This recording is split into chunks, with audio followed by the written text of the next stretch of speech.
Raise your hand if you'd like to hear something instead of me. Oh, yeah. Yeah. Too bad. I got something else to say. So next Tuesday at 5:30, the Ecology Club is meeting, having their first meeting. If you're interested in ecology, environmental conservation type stuff, please come to the meeting and you'll hear about some of the stuff that the group is doing. If you're an active member, then we'll drag you along to ASB if you're interested in that. And so we're trying to get people in front of some professional opportunities. And so if you're interested in that kind of stuff, please come and see what it's about. And of course, it works best if more people are there contributing ideas and things like that you might want to do. So if you can do it, it's next Tuesday at 5:30 in Brim Hall, room 259. Is that right? Did I do it? Okay, good. Now, if you would like to stand up and say no. Okay, so when we left off last time, we were talking about amphibians, and so we talked about there's 3 different groups basically of living amphibians, and they all just happen to be in a bit larger group called Amphibia, and that includes the 3 groups. Anybody want to tell them what they are? One of them is up on the board. Caudata is one of them. Anura. Gymnophiona is the other one. That's the Sicilians. Okay, so I just want to talk a little bit about their basic characteristics, and some of you, of course, are going to know a lot of this, but that's okay.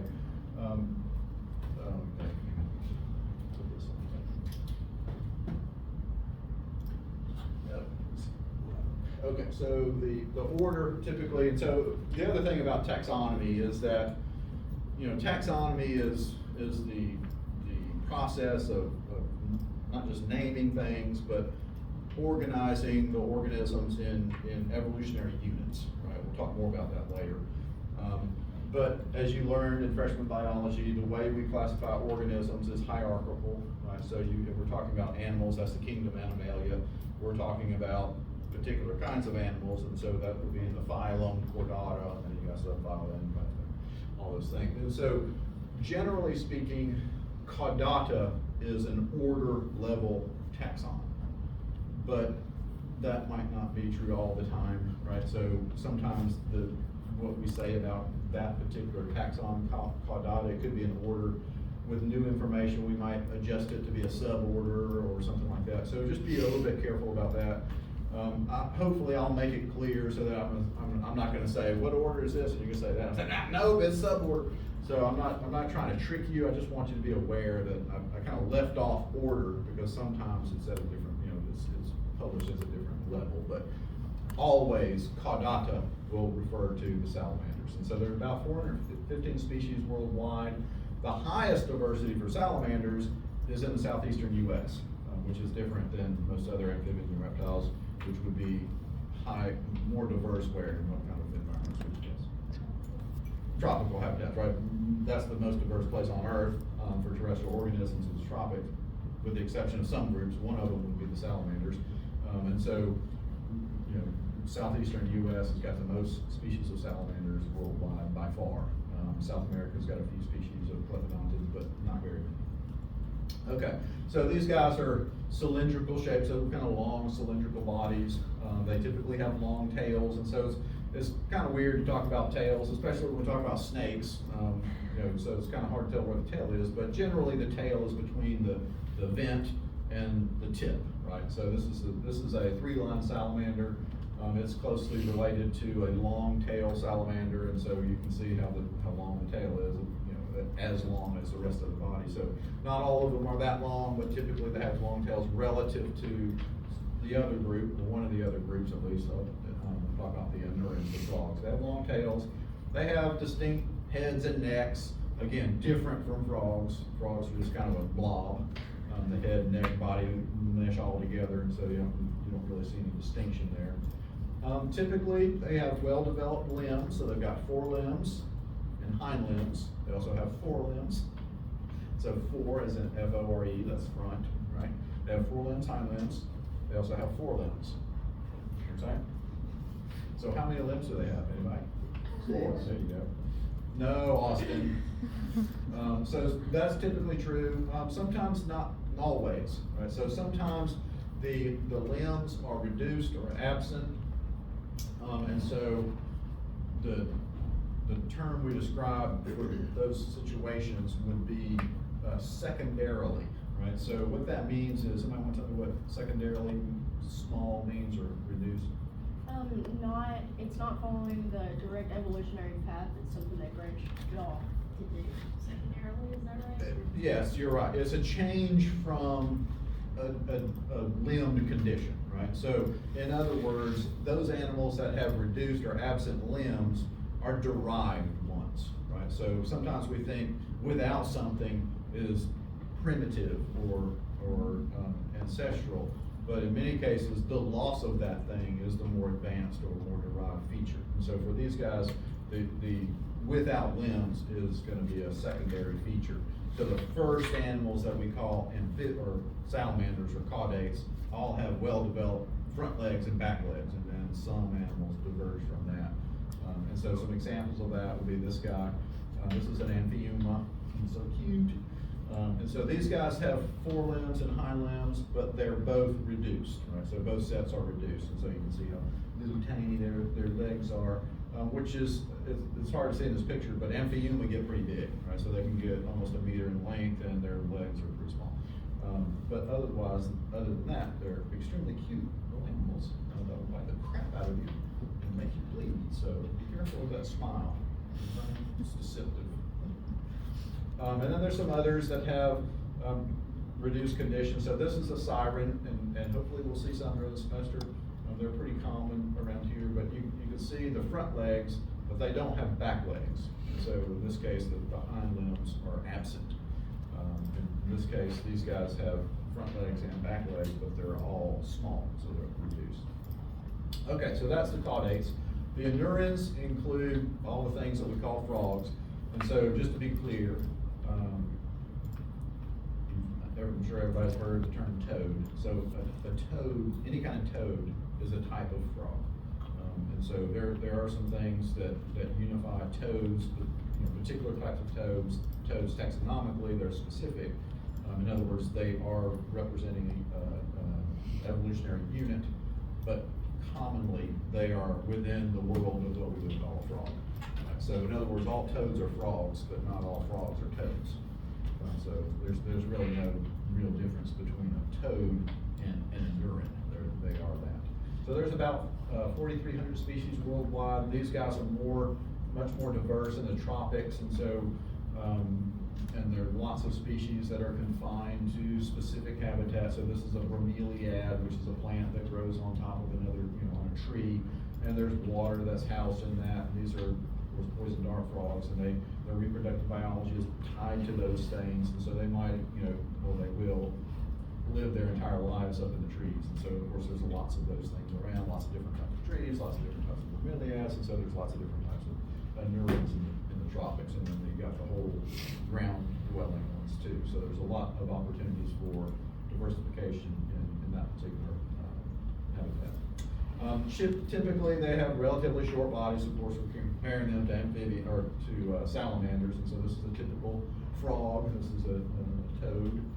They have broad heads, indistinguishable necks, and so they've got like basically a head and a trunk is basically what they consist of. They have no tail as adults. There is one frog that's called the tailed frog. Has anybody ever heard of a tailed frog? That animal has it's actually a copulatory structure that extends beyond the body wall, but it's not a tail in the sense that it has vertebral elements or blood supply or anything like that. So it is not a true tail. It is a structure that kind of extends beyond, it's part of the reproductive system, and that's only with the males, right? The males use that to transfer sperm into the reproductive tract of the female. So there are some animals that look like they have tails, but it's not homologous to the tail of the salamander.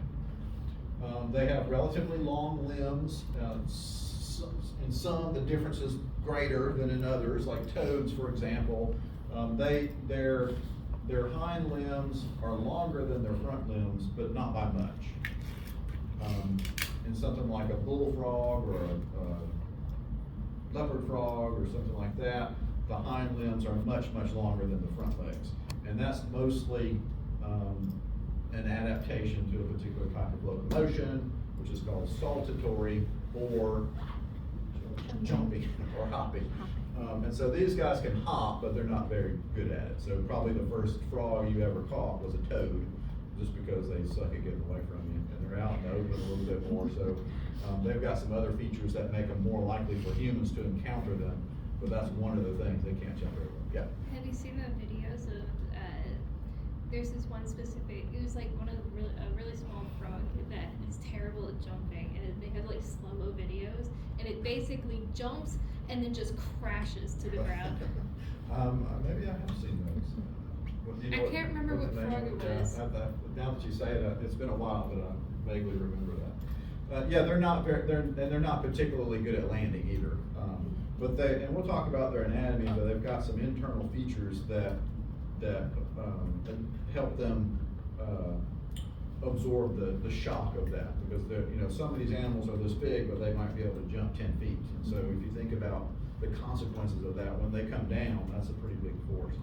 And so you have to have some adaptations to allow that to happen, and we'll talk about that later. Yeah, so they have saltatory locomotion. So they all have the same body shape and morphology, but there's some variation, and mostly in how they're getting around. And so this guy is terrestrial, strictly terrestrial.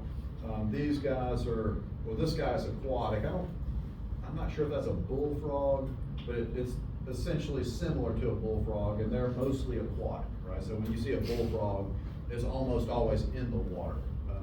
And so they would have really obviously webbed feet. This guy's another totally aquatic animal, so you can see how the feet are webbed. This one is that's not well, it's probably a northern leopard frog. So this is a frog that we have around here. It's what we would call semi-aquatic. And so their feet are webbed, but not as extensively as that, because they're also hopping around all night. Yeah. Sorry, I found it. Apparently it's called the pumpkin toadlet. It's a frog so small that every time it attempts to jump, it crashes pitifully to the ground. These tic-tac-sized amphibians launch themselves in the air, but lack the internal balance mechanisms to correct themselves mid-jump. Yeah, so they can jump, they're just not very good at landing. That's unfortunate. Okay, so the next group is Gymnophiona. So these are Sicilians. So as I said earlier, we don't have them in this part of the world. They're tropical or subtropical. There's about 165 species worldwide, and all those habitats are tropical. So you can find them in other types of habitats. And so some of the things that are different about them, they're greatly elongated, much more so than most of the salamanders. They're annulated, which means kind of segmented, but not internally, right? So they're not like an earthworm that have the internal septa. These guys, their skin is divided up into sections, and they've got ridges in between, and that's what we mean by annulated, but they don't have internal segmentation. They have a kind of a wedge-shaped head that is highly ossified. Anybody know what that means? Bone, right? So for all of us, most vertebrates, when they're embryos or young animals, a good part of the skeleton is cartilage, right? That's why babies bounce and they don't break, because the skeleton is cartilage, not bone. But as you develop, that cartilage is replaced by bone. And of course, that's called ossification. So these guys have, and salamanders in general, amphibians in general, have a lot of cartilage in their skeletons anyway, as adults. But these guys have skulls that are highly ossified and also wedge-shaped. And that is an adaptation to living a fossorial lifestyle. Does anybody know what that means? They live underground. Not necessarily underground, but under the soil, right? So it could be leaf litter, so in the tropics you might have a few inches of leaf litter and soil in there, it's kind of scurrying around underground, or under the leaf litter. And they do go underground deeper also. But the thick and rigid skull is an adaptation to being able to withstand that. They also have reduced eyes or absent eyes, so you can see how small their eyes are relative to their head. Again, that's an adaptation to the fossorial life, right? Because if you're wiggling around underground, then head first, right? And then obviously your eyes are vulnerable to injury, and so they're not particularly helpful in finding prey, because during the ground. And so, over the, generations, the eyes have either been reduced or completely lost, and some species don't have visible external eyes. They are limbless, which is also different, compared to the others. All right, all the other, groups have limbs at some point, right? Some limb at some point in their development. These guys don't have limbs at all, they're completely limbless. As I said, they have a burrowing lifestyle, fossorial. They also have extremely blunt tails, and you can see on this one, I think this is the tail, but it's hard to tell, but you can see either end, right? You can see that they're kind of abruptly ended, as opposed to a salamander tail that comes to a point, and a frog that doesn't have a tail.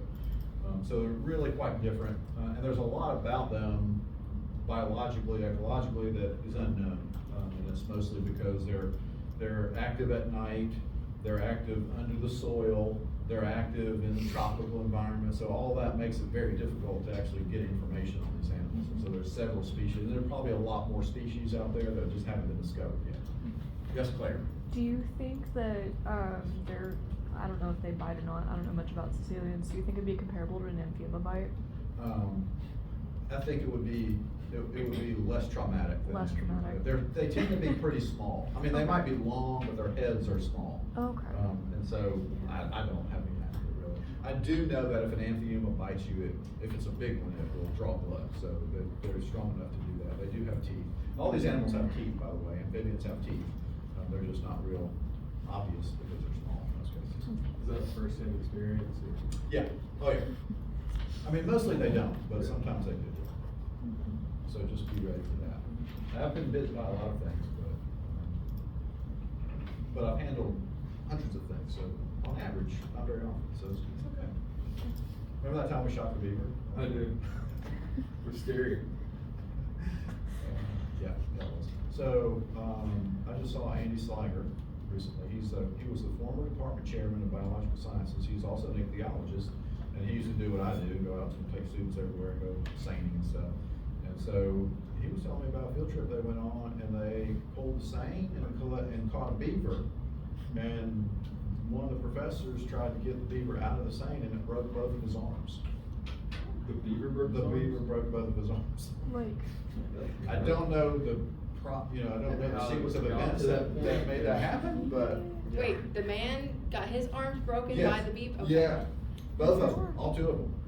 Oh, Yeah, so- we looked out there. I think as long as you don't like grab them, Yeah. they're good. Yeah. He needs to drink more That milk. was a little bit startling. Huh?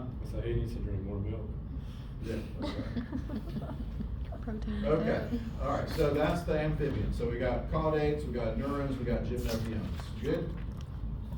All right, so the next group, of course, is the reptiles. So, and we'll talk a little bit more about how like taxonomically, how reptiles are divided from amphibians. So we'll talk about that. But we just consider the living versions of reptiles at this point and talk about their basic characteristics. There's 4 different clades. So clade is another term for taxonomic group or category, right? So instead of saying 4 orders, I'm gonna say clades. That just represents this group of animals that are each other's closest relatives for the most part. Okay, so the 4 clades include Spinodontida, which are commonly referred to as tuataras, which look a lot like what? Lizards, right? So they've got a lot of morphological features in common, but they also have some really distinct ones that are different. And we'll talk a little bit about why we use those particular features to make our decision based on, instead of just overall stuff. But they look like lizards, but they're not in the same group as lizards are. So we've got Spinodontida, we've got Testudines, which are turtles. And so, of course, they're pretty obvious. They've got shells. They've got a dorsal aspect, that's the carapace, and then a ventral aspect, and that's a plastron. So dorsal is top, ventral is bottom, anterior is front, posterior is back. So just get used to those terms. So turtles, nobody's going to be mistaken a turtle for anything else, but some of them don't have hard shells, some of them have soft shells. For example, the Spiny soft shell. shell turtles, yep, they have soft shells. So that's Titanides. The Squamata is the clade, is the group, And that includes the animals that we commonly refer to as lizards and also snakes. So lizards and snakes are in the same clade. In most cases, that would be an order, right? So order Squamata includes lizards and snakes. And the reason why that's true is because we don't have a term that includes all the animals that we call lizards, that doesn't include the snakes, right? Because some of the lizards are more closely related to snakes than they are to other lizards, right? So we can't have a term that describes only lizards, because if you're gonna call a lizard, then because this one's more closely related to snakes, then you also have to call snakes lizards, right? So there is a term that is only snakes, and that is serpentes, right? So we can do that because all the snakes are each other's closest relative. They evolved from one type of lizard. So there's some taxonomic kind of messing around in that particular spot there. So just be aware of that. So the term Squamata includes lizards and also snakes. And so that, I forgot to say, that is a lizard. Two lizards actually. Anybody know what kind? Are they broad-headed skinks? Broad-headed skinks, yep. So that's the male on the left, and that's the female. The male's got a big expanded head. They will also bite you. And it will hurt more than after. So be ready for that. Look at those jaw muscles. Are you kidding me? Then they don't let go either. Okay, and then the snake. So that's a cottonmouth. That's probably something that we found in herpetology class. And then you've got the crocodilia, which are alligators and crocodiles. I don't want to spend a whole lot of time talking about these guys. They're more recently part of the Tennessee fauna, and I don't know if any kind of reproduction has been documented in Tennessee yet, but of course slowly moving north, mostly because of climate change and warmer conditions for these guys. So anyway, so we've got those are the groups of living reptiles. Okay, some general features, of course, taxonomy, we'll kind of blow through this because most of us are the same. So the phylum Chordata, we talked about all the characteristics that include that last time, so I won't go over that again. Subphylum Craniata, so that just means they're part of that group that have a cranium. There are some chordates like sea squirts and lancelets that don't have, and hagfish and things like that, that don't have a cranium. I mean, they don't have a vertebrate, vertebral column. So there's some renaming of those particular groups too, because of some of the specific characteristics. So some of the main things about reptiles that really make them different, not just looking, but different ecologically from amphibians, include a couple of main things. One of them is that their skin is a little bit hard to describe morphologically, but a component of their skin are protein-derived scales. And the main feature of that, or the main functional feature of that, is that the protein-derived scales are impervious to water, essentially, and other things as well. But the idea here, as in the grand scheme of things, is as we talk about amphibians and compared to reptiles, the main thing about reptiles is they don't have to be tied to what? Water. Amphibians do. They have to be tied directly to standing water, or they have to be in moist conditions because they don't have anything covering their skin, and all the water that makes up an organism evaporates right through it, which allows them to do some things that reptiles can't. And so it's not necessarily better, it's just different. But that's one of the main things, right? So these guys have skin that, at least as a component of their skin, they've got this protein-derived scales that prevent the loss of water. That's essentially what the scales are doing. That type of skin are preventing water from evaporating from the organism out into the environment. It prevents some other things, so you have to have some things that transition as well, otherwise you can't be away from water. We'll talk about those later. And so obviously that's going to reduce water loss. The other thing that it prevents is cutaneous respiration, right? Which is what? Respiration through the skin. So they cannot get oxygen through the skin, which means they have to get it from where? From the atmosphere via lungs. And so that, again, that's gonna be something that we'll talk about later, and is one of the differences that separate amphibians and reptiles is how you're gonna get the appropriate amount of oxygen into the bloodstream. If you're a salamander, perfect. As long as it's a little bit moist, you just absorb it right into the bloodstream from the skin. If you're a reptile, you can't do that. You gotta do something different. And so that kind of translates into the lungs being much more effective than amphibian lungs, because that's what they're relying totally on. Amphibians also have lungs, right? So they can get air from the atmosphere as well.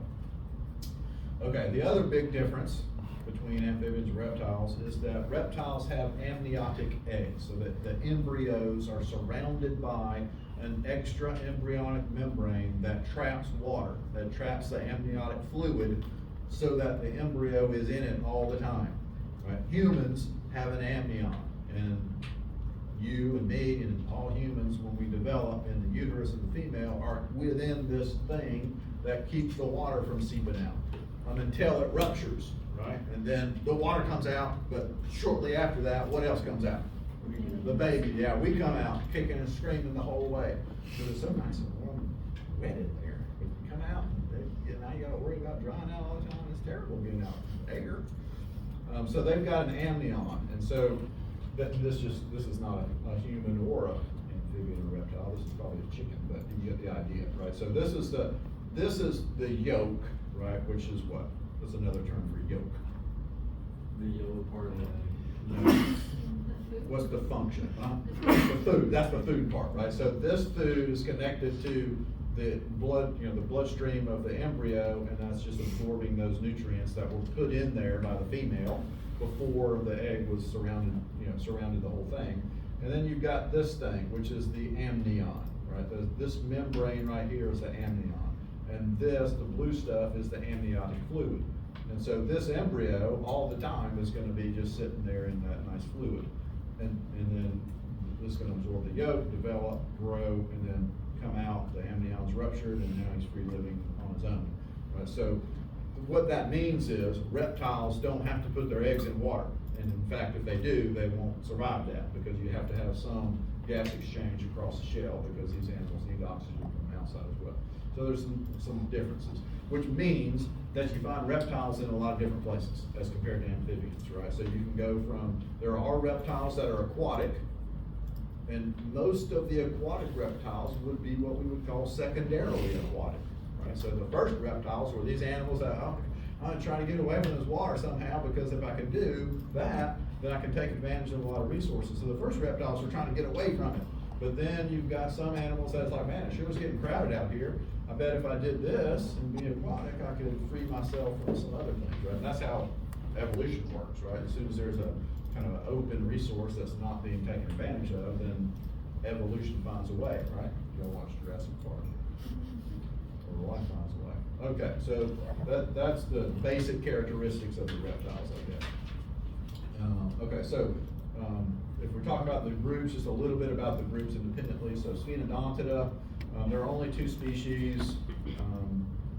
There might actually only be 1 species now. I think I read relatively recently, that one of the species has not been found in a while, so it's probably extinct. And part of the reason is because their geographic range is extremely limited worldwide. So only 2 islands off the coast of New Zealand is where they typically would be, and they probably never were very diverse or abundant or widespread. And so obviously the long-term chances of these animals to survive that are pretty poor. But again, that's how evolution works. Animals that are really restricted in ranges don't tend to last on Earth very long, and these are an example of that. So they're, as I said before, they're lizard-like, so they've got the morphology of a lizard basically. That looks like an iguana, right? But there's some really specific differences that are mostly internal. I don't know if I might talk about that later, I guess, but it's mostly with the skeletal system. So there's some kind of unique elements of the skeleton that these animals have that the squamates, either lizards or snakes, don't have. And we'll talk a little bit about why we pick some characteristics over others. Okay, the next group is the testudines. So of course these are the turtles, and like I said, nobody's going to mistake a turtle, I think. There are about 285 species, again, worldwide, so not very diverse relative to some of the other groups. Their body is encased in the shell. The top part of the dorsal part is the carapace, and the bottom is the plastron. One thing that's generally true about turtles is they have kind of a limited options as far as where they can be, right? And why would you think that? What makes a turtle kind of limited in what they can do? Well, not necessarily slow, but Their shell. Mobility. their shell. Yeah, they're not very mobile, right? Or flexible. They've got this block, and you got to do something with that, right? So it's great for defense, but it's not very great for diversification into a wild variety of habitats, like living only on the tree trunk of a tree, right? Or only in the bromeliads, or only in this, so you can't really do those things because of the kind of limited aspects of their morphology. They've got these relatively heavy, clunky shells that are, again, great for protection, lots of other things, but they just don't allow them to adapt very easily to a variety of habitats. But one thing that is kind of generally true, and I'm exaggerating a little bit, obviously they're fairly widespread across the world, but the different types of habitats are relatively, like you don't find really any arboreal turtles. They don't, they're not living in trees.